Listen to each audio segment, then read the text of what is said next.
Another Thunder Thursday on News OK Live. I'm Mike Sherman, sports editor of the Oklahoman. Thunder Thursdays are brought to you by our good friends at Wheeler Chevrolet. Take the drive down I-40, save yourself some time and money. The cast of characters, the usual cast of characters here with us.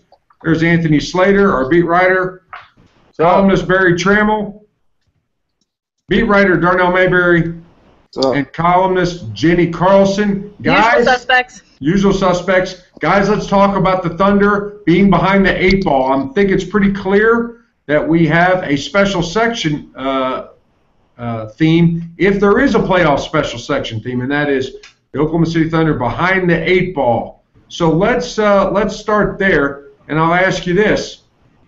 What are the odds that the Thunder will actually hold off the New Orleans Pelicans and get that 8 seed? Darnell, start with you. I'm going 85 to 90%, somewhere in that range.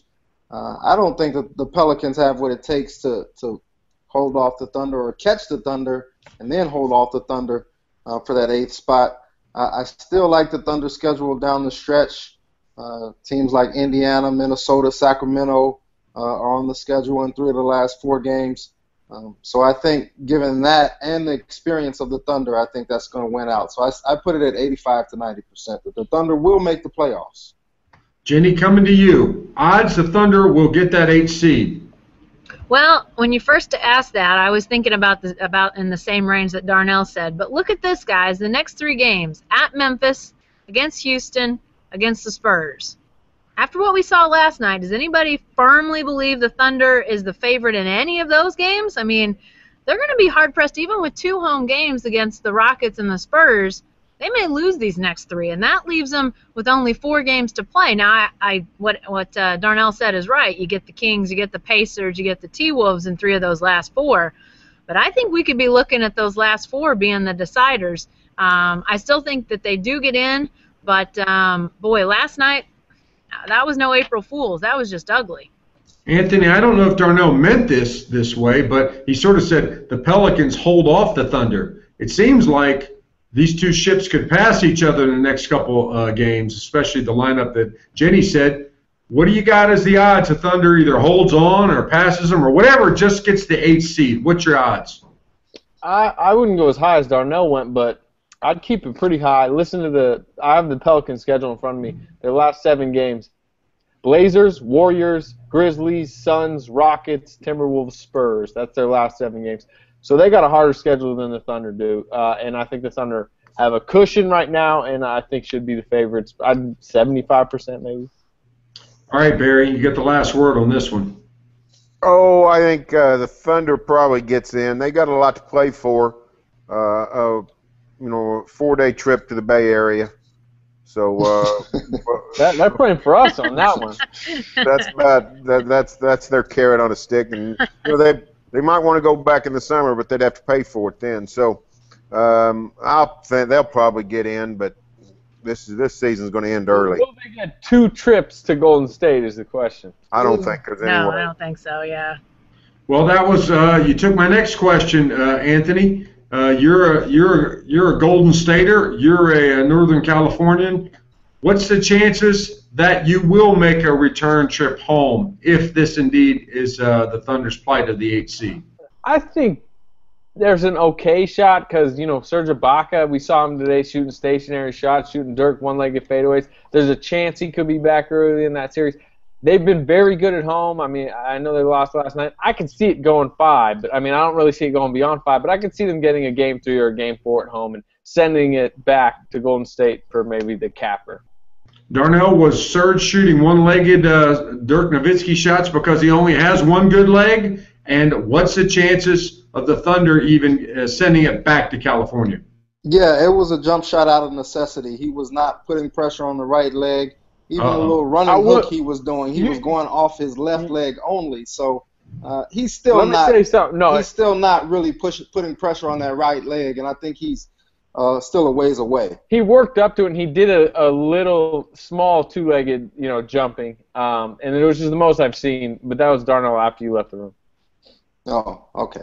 The entire time I was there, he didn't do much putting pressure on that right leg. But I'd say 20%. That the Thunder sends it back to Golden State.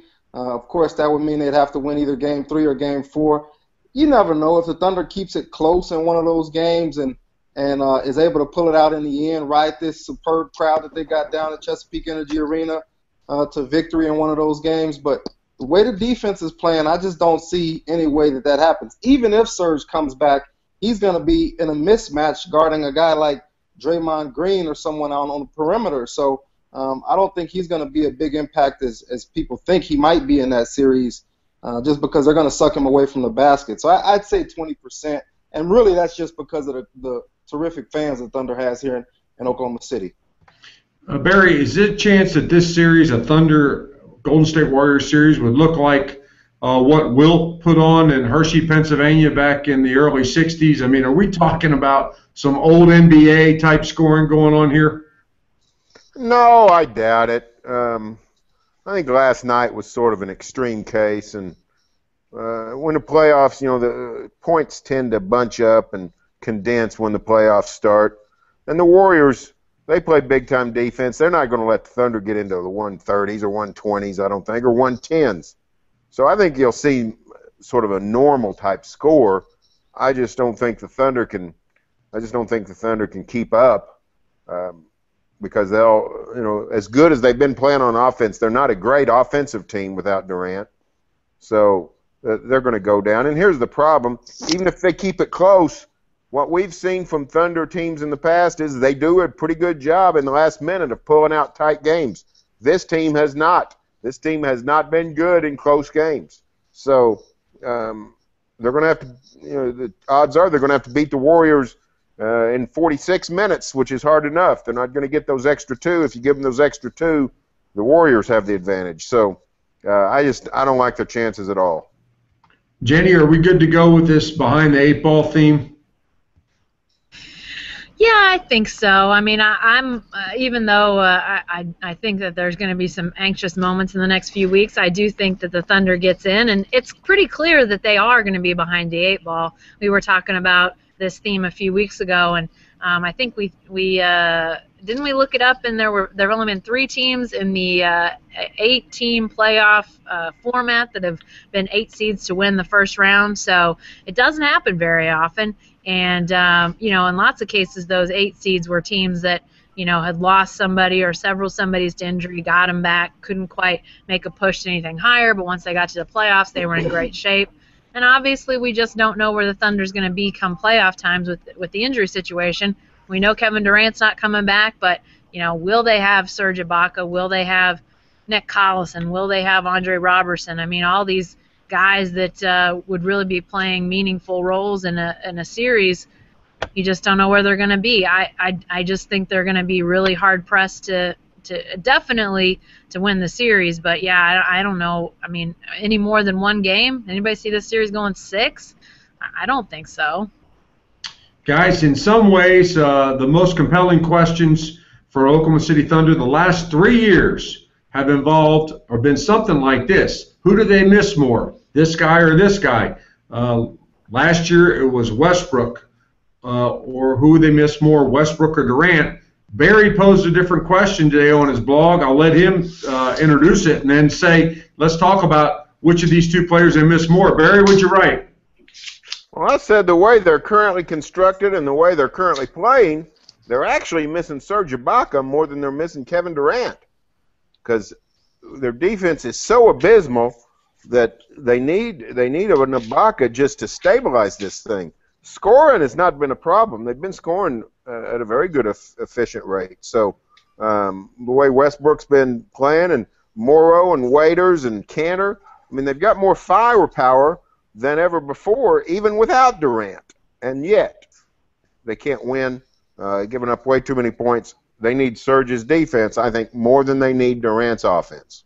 Darnell, agree or disagree? I disagree. Kevin Durant, sometimes your best defense is your offense, and Kevin Durant's offense is that good to where teams just can't keep up. If Golden State comes in here in a playoff series, we're looking at that series completely differently just because they cannot guard Kevin Durant. That much was proven in that first half where he had, 30 points in the first half. So, I think Kevin Durant is still clearly the more important player. not just because the Thunder's defense is in shambles right now, but also because he is an underrated defender. He does multiple things, and he puts pressure on defenses so much that he's going to be able to win you games. Serge Ibaka, rarely does he win games with his defense. Kevin Durant wins games with his offense. Jenny, who does this team miss more? Well, at the trade deadline, we all were a little skeptical of what the defense would look like without Kendrick Perkins, and then obviously not long after, Darla's like flashing signs. Darla Smith, our high school sports editor over here. I assume it's about Kendrick Perkins. She misses him sadly. But I think we all sort of wondered, would there just be an unabated line to the goal? And as I think Barry wrote in his column today, 72 points in the paint is unbelievably ridiculous no matter how you slice it. But then when you realize that the Mavs don't have a back-to-the-basket scorer and their power forward is out shooting threes, what the heck is a team that's actually got a big man going to do, or a real drive and kick or drive and score type of guy going to do?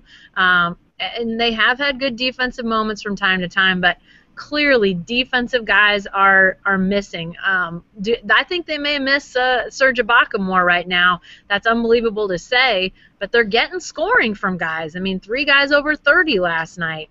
So they've got scores. They just can't stop anybody on a consistent basis. Anthony, last word on it. I'm going to say Kevin Durant just because, you're adding an MVP to the lineup. You're completely changing the way the other team has to, adjust. Maybe they have to play a defensive guy, in different positions. But both an incredible amount. I can understand the argument for Serge Ibaka, but it's just hard for me to say it's not Kevin Durant. I thought we'd all grown an appreciation for defense. I thought if this Perk trade did anything for us, it would make us appreciate defense. Kevin Durant's a pretty solid defender as well. People forget, 6'10", long-armed, especially last year. He was not that great this year because of the foot stuff, but last year part of the reason he won MVP is because he was a pretty good defender. Hey, I looked up the numbers today for my story in tomorrow's paper. Kevin Durant's defensive rating, 99.5 points given up per 100 possessions. Serge Ibaka, 101.2. So Kevin Durant is about 2 points better when he's on the floor per 100 possessions than Serge Ibaka. I was told there'd be no math. Barry, did you not dig into the stats enough when you came up with that opinion? Well, I did not dig into the stats, but anybody that claims that Kevin Durant's a more valuable defensive player than Serge Ibaka has been eating a little bit too much kiwi. Yeah, but claiming that Serge Ibaka is a more valuable player than Kevin Durant. To this team. I don't think. No, like I said, I understand the argument. They're both ridiculously missed by this team. But I would just say if Kevin Durant's Kevin Durant, just throw him on the court, and Now here's one. Let me say this: if Kevin Durant's here's a way to look at it. If Kevin Durant's in the lineup, maybe Enes Kanter doesn't have to be in the lineup. And if that's the case, well then you got great offense, much better offense, and your defense has gotten a lot better by subtraction. Poor Enes, I like him a lot, but he can't play a lick of defense. Yeah, I was just going to do a fill-in-the-blank section on Enes Kanter's defense is blank, but I thought we'd try to keep it clean. This is a PG-13 audience, so let's move on. Barry, let's do Cliff's Notes. There's been a lot written lately from the national media about the Oklahoma City Thunder, about our coverage and our relationship with. So I thought I'd get you guys to give us some Cliff's Notes on these stories. Cliff's Notes, you might remember from college, are the sort of the abbreviated version. If you don't study the book, you just read these. I love Cliff Notes. Well, how about it, Barry? Give us the Cliff Notes on the Grantland story and the Thunder's relationship with the Oklahoma City media. Well, here's what I take away from that story. Brian Curtis wrote a very good story. I don't see anything major that was inaccurate or even really anything minor. But I'm very upset because he made me sound old to the American public. So I've got an issue with young Brian Curtis. He's not the one sitting on his couch with his glasses hanging halfway down his face.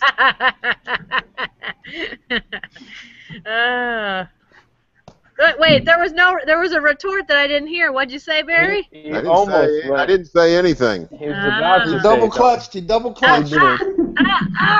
He couldn't get the shot off before the 24-second clock expired. Turnover. Okay, Darnell, your turn for Cliff's Notes. How about it? The Serge Ibaka Son of Congo movie. I believe you've seen it. Give us the Cliff's Notes version. A terrific film that shows you a different side of Serge Ibaka that many of us haven't seen before. It shows him volunteer work and charity work in the Congo. It shows him spending time with his 7-year-old daughter, who a lot of people don't know that he has.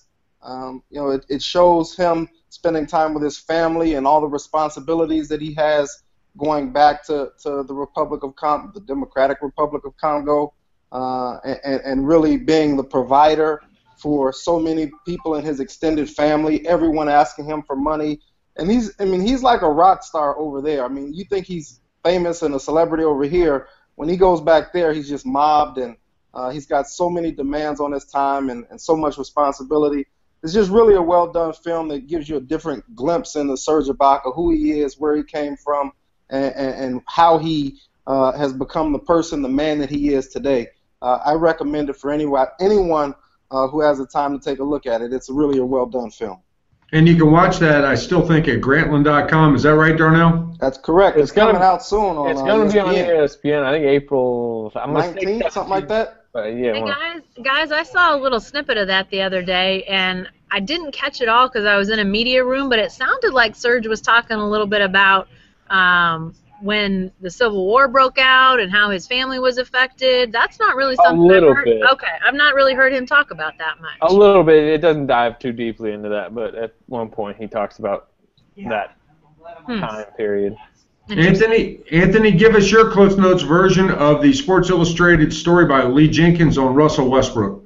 Very good. Worth reading. It'll probably take you 20-something minutes, so better than just listening to me talk about it. You probably should go read it. Lee Jenkins is a great profile writer, very good reporter, and he reported on a ton of Westbrook stuff. I think got to sit down with Westbrook, talk to some other people. The guy that recruited him at UCLA, Oscar Robertson, got some good quotes, and then kind of weaved it all together into a really tightly packed, great story. So, you should read it. Darnell, you've been to Luzinger High School. You've written a lot about Westbrook. What did you see in there that we didn't already know or learn or report? It was a couple different things. The things that really stood out were how Lee Jenkins solicited some of Westbrook's thoughts on his mindset and how his game has changed and transformed over time from this reckless rookie to this, incredible, magnificent MVP candidate. I really loved the story. I thought it was a beautifully written story. I thought it was extremely well reported. The 15-foot pull-up jumper, Westbrook calls his cotton shot. Little anecdotes like that really just gave you a look into Russell Westbrook's game, how he sees things differently now than he did when he was a rookie and leading the league in turnovers annually. So, just a really well done piece. I agree with Slater. You should definitely read it. Guys, the thing that and I haven't had a chance to read it all yet, but the thing that is interesting to me is how, I don't know, maybe I'm not there every day like Anthony and Darnell are, but Russell always strikes me as a guy who doesn't always love to talk about his own game. So him getting inside his own game and describing it for somebody is pretty rare by my estimation. So that alone should probably be reason for people to check that out. I liked what he had to say about what happened inside Pauley Pavilion. Actually, the guy who was working with UCLA and said there's some kid out there flying around like a bat out of hell, but we need to go out and recruit him or look at him and all that stuff. That was kind of cool stuff. Darnell had echoed some of the things you've written based on the scouting of him, the recruitment of him, but I thought it was all very interesting. Guys, let's end up with a couple look-aheads. Of course, we're looking ahead to Friday night in Memphis. Guys, Barry, I'll start with you. If the Mavs can do 72 points worth of damage in the paint, what can Gasol and Zach Randolph do to the Thunder? Well, I don't think they'll come anything close to what Dallas did. Dallas has a bunch of good offensive players, and what Dallas can do is they can drive, they can kick, they can pick and roll, shoot outside. Parsons and Rondo and Ellis and Dirk. That's a bunch of good offensive players.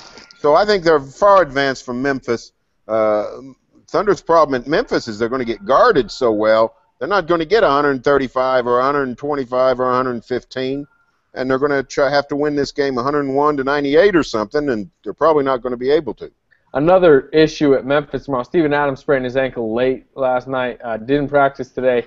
He's questionable tomorrow. If they don't have Steven Adams tomorrow, they're going to have 12 fouls. Two guys. Ennis Kanter's going to start at the 4, or McGarry. They're going to be the front court is Kanter and McGarry. And then the only guy that I guess technically you consider a big man backup is going to be Perry Jones. Ouch. And they're going to be, so they're basically going to have 12 fouls and just nobody to guard those big guys if Steven Adams can't go. I'm going back to my 72-point over-under. I might bet the under on points in the paint, but it might be a lot closer than we think. Hey, finally, guys, let's get an opinion from everybody. Our old friend Jimmy H., as Barry calls him, home James Harden, is coming back to Oklahoma City on Sunday. We're working on a package, 13 reasons why the James Harden trade will never go away. So let's ask, what would it take to make the James Harden trade go away? Darnell. How about a sports editor that won't bring it up every year he comes to town? Jeez. Under the bus I go. No. In this case, I actually agree with you because you got the two of the top 2 leading scorers in the league, 2 of the top 3 guys more than likely in the MVP race. We didn't bring this on; they did. The way they're playing. It's only natural to look at James Harden and say, wow, what if? What if? How about it, Anthony? What would it take to make it go away, to erase it from our memory, to keep me from bringing it up? If they won a title next year, because it's not going to be this year, it doesn't look like. It'll probably stop getting talked about, because the big thing people talk about is the trade made it so they could never, it took away their chance to win a title. So if they won it, that would take away that argument. Jenny, can it ever go away? Will it ever die? Probably not. It may go down in degrees, though. I think a big part of the narrative that goes around the NBA league-wide is that the Thunder wasn't willing to pay for James Harden, when in reality they were willing to pay nearly what the Rockets ended up paying. They just couldn't quite give him that max deal. So, if they back up the Brinks truck for Durant and Westbrook in the next couple years and pay them, big money and then continue to build around them, maybe that lessens the degrees to some, extent. But no, it's probably never going away, especially if James Harden wins the MVP or the Rockets win the NBA title or something crazy like that. Would happen before the Thunder would get a championship. Barry, I keep reading stuff that it says that one of the Thunder's problems is it didn't anticipate the cap exploding, the new or TV deal, which is going to fill the league coffers and send the salary cap soaring, and that's one of the reasons why it was such a mistake. But I'll close with you. What would it take to make all this go away and make James Harden just another player in Oklahoma City? 3 things. What AC said, win a title. Number 2, if Steven Adams or Jeremy Lamb can get themselves inducted into the Basketball Hall of Fame wearing the Thunder jerseys. That. Number 3, if James Harden in the next year or 2, maybe even 3, can get himself arrested for a high crime against humanity. Outside of that, I don't think anything makes it go away. The James Harden trade, it will always be with us. That's all for this edition of Thunder Thursday, but you can stay with the best coverage team anywhere, every day at News OK and every morning in the Oklahoman. Thank you, guys.